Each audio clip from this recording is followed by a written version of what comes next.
Let's face it, the system is rigged. The economy and the whole system around it is set up to steal. And young people and old people alike know this. And as young people like me are getting ready to go to college, we all know that there's a good chance we will be enslaved by student loan debt, or after we get out of college, we won't be able to find a job. But regardless of what is done about the economic system and the rigged economy, we all still need to know how to be financially literate. That is what I'm here to talk to you about today. Financial literacy is vital for our nation and for our communities. Most Americans don't know how to save money in a proper way, manage an account, balance a budget, or invest wisely.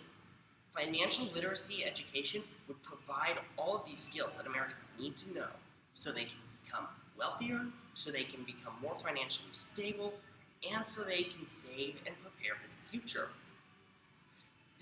By preparing for the future and giving people these education that they need, it would make people vitally aware of how not to get scammed by these oligarchs and how to avoid going in and getting enslaved by debt.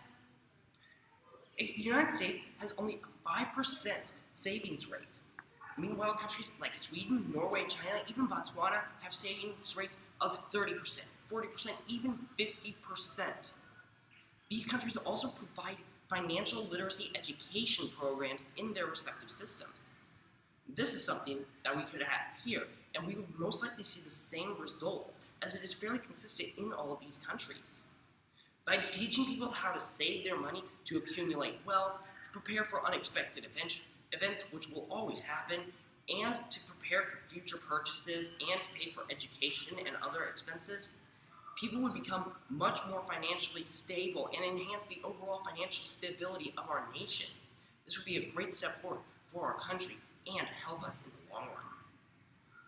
Additionally, and as I mentioned before, millions of Americans have been enslaved to debt, be it student loan, car payments, or other forms of debt. Now, by teaching people how to get out of debt and also how to avoid debt, we'll be able to get rid of this massive burden on our overall economy and on the average families. By teaching people how to manage their debt and how to manage their finances, we would see a betterment in our economy and our country. And according to Gallup polls, more than 60% of Americans don't know how to balance a budget or to manage their checking accounts. Financial literacy education would teach them these vital skills that they need so they can make it in this world and not just get by, but thrive. By teaching them how to balance a budget, we will be putting people back in control of their futures and in control of their lives, rather than having their finances be controlled by big banks. This education is a vital system for Americans to get ahead in this economy and these uncertain economic times. And I can see no reason why we should not go about bringing more education on financial literacy. And while we will still need to do something and find a way about how to get the economy less rigged and change the system, regardless of what happens, you'll still need to know these vital facts that would be taught to you in a financial literacy course. That's it. Nice. Yeah. Ah, crap.